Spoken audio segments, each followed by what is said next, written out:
الله الرحمن الرحيم الحمد لله رب العالمين الصلاة والسلام على سيدنا محمد وعلى آله وصحبه أجمعين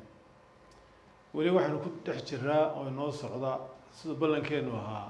taxanaheennii cajalada ahaa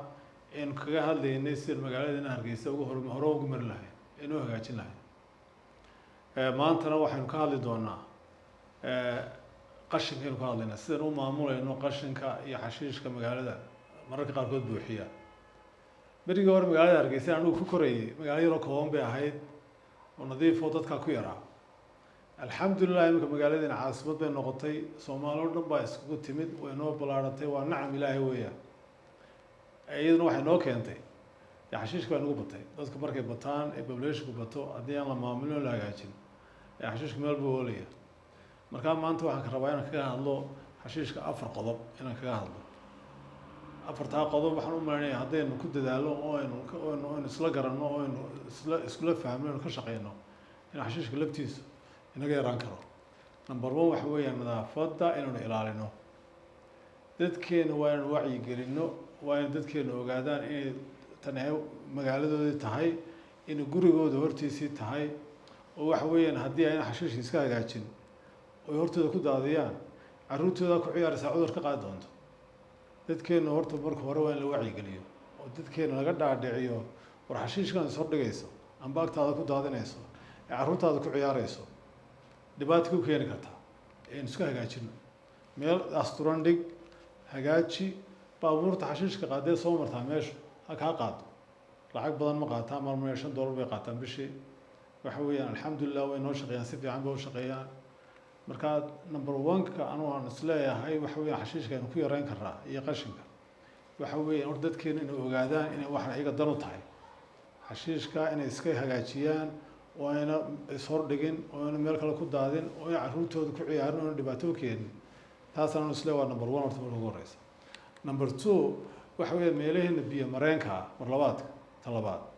meelaheena biyo mareenka biyo soo maraan ayaa xashiishka aad loogu daadiyaa waxaad moodaa dadku inay isleeyihiin halkan ka qarso halkan qarsoon isku harkeene ku daadi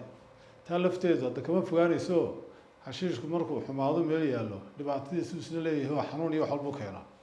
ee aydii wax walba cunaan soo gala maraan marka meelaha biyo mareenka haddeen awoodi karo in lacag helo in dabool insha Allah haddeen lacag helo oo in awoodi karo oo in cashuurteena iyo wax Ilaahay na siiyaba in la hagaajino waxaan isku dayay inuu daboolo inkastoo Hargeysa aad u balaaran tahay biyaha soo dhacana aad u xoog u socdaan meelo badan ka socdaan haddana meelaha muhiimka caynkaas oo kala ah ee biyo mareenka ah ee xashiishka aad loogu daadiyo waxaan isku day doonaa inaynu daboolo laakiin waxa ka horeysa dadkeena inay ogaadaan war meesha waa meeshaadii kaama fogee biyaha halka biyo mareenkeed xashiishka dhigtay waxa laga yaabaa in biyahaasi xashiishkaas waxa ku dhacaan waxaana meelaha ceelan biyo ka cabno in xashiishkaas tagaan adoo tolo biyo wasakhaysan cabno oo cudurreeno keenaan marka reer Hargeysa magaaladu waa magaaladeeni wadanku waa wadankeeni aynu nadaafadda ilaalino aynu wax weyn isla fahamno haddaynu nadaafadda ilaalino xashiishka iska fogeyno in xanuuno badan ka badbaadayno ta kale rabaan ka hadlo waxa weeyaan xashiishka laftiisu waxyaabo badan isku jira waxa jira waxyaabo badan oo kuwa plastic oo dhan wixii plastic oo dhan wala kala saaraa plastic iyo wixii kale qashina waa in la kala saaro oo waxa weeyaan wixii glass iyo wixii plastic wixii metal aynu kala saaro oo recycle aynu ka sameysano haddii aynu ka saaro xashiishka oo waxa weeyaan meherad kastaaba ay haysato mid waraaqaha lagu rido ama wixii recycle meel la isku geeyo kuwii kale meel la isku geeyo oo aan la isku darin waxa recycle-ka ah ee waxa weeyaan ee dib loo haweyn karo ee warshadu soo hagaajin karto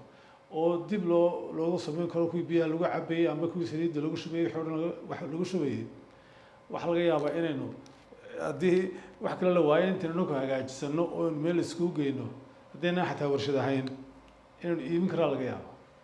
marka number 1 waxaan oran lahaa la kala saaro xashiishka la kala saaro wixii recycle ee plastic oo dhan ama biraha to plastic ama waraqaha la kala saaro meel gooni lagu shido oo meherad walba ay qasab ku noqoto inay kala saaraan oo midna ay u sameeyaan wixii recycle plastic iyo waxaasa midna qashinkii kale laba xabadood oo kaliya waxaan oo dhan iska dhaaf mid qashinka caadiga mid recycle-ka ah iyo mid qashinka caadiga meherad walba ha dhigato baabuurta xashiishka qaadana khaanad laba khaanadood bay kala yeelan doonaan midna waxay noqon doontaa recycle-ka midna kuwii qashinka kale caadiga ah waayo mushkiladda recycle-ka waxaan plastic ay leedahay dhulka markaynu aasinayn ku ridno ayagu isma bedelaan weligood halkaasi ku jirayaan waraaqahan iyo waxaan kale waxa laga yaabaa inay ciid noqdaan oo hadhowto iska burburaan laakiin wixii plastic ah waxa weeyaan environmentally ay aad u xun yihiin ciidda iyo halka ay ku jiraan wax laaliya waxay ka bedelaysaa ma jiro halkaas ay noogu jireen forever marka taan isla ogaano aynu isku dayno inaynu kala saaro wixii recycle ama plastic ahaa iyo wixii kale oo aynu xataa iibgeyno ama aynu warshada inagu samaysano insha allah aynu inagu samaysan karno moogta ta ugu dambaysan rabaa inaan ka hadlayno waxa weeyaan waxaa jiri jirtay berigii hore iskaa wax u qabso war iskaa wax u qabso aynu soo celino sanadkii malaha 4-5 cisho labadii biloodba maalin aynu astayno in magaalada la nadiifiyo oo xaafad waliba ay abaabusho oo waxa weeyaan intay rag iyo dumarba ama ragba ama dhalinyaraduba intay soo baxaan ay xaafadooda qashinka ka ururiyaan aynu samaysano maalmo cayima oo aynu isla naqaano oo aynu sanadka kalendarkeena isla ognahay oo aynu leenahay rag iyo dumarba iyo carruur iyo ciroolaba oo nin walba xaafadaada nadiifi magaalada markaa xaafad waliba hadday nadiifsato magaalada dhan baa nadiifna noqonaysa soo qaata broomiska soo qaata aynu nadiifino aynu isku dayno iskaa wax u qabso tan oo kale waa xaafadeeni mid cid lagu hadlayn kara maaha reer xaafad kastaayba waxa weeyaan maalin qabso bal wayna eegi bal xaafadda ugu qurux badnaatay iyo sida loo kala fiicnaadee halkaasaaba lagu kala hadh doonaa war malaynaya anugu yahay bal xaafadda sidoo kale sii marki doonaayo wayna kaa reerkiiso magaaladeena nadaafaddeenu ku dadaalo sidaasaynu samaynaa sidaasay noo balan insha allah aniga maxamuud ahaan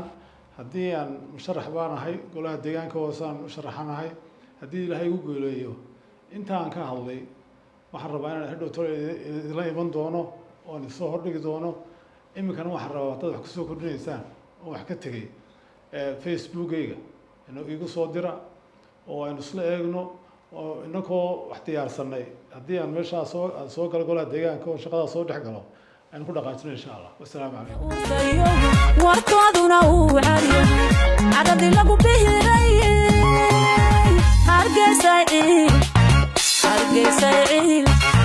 hargeysa ciil hamudaani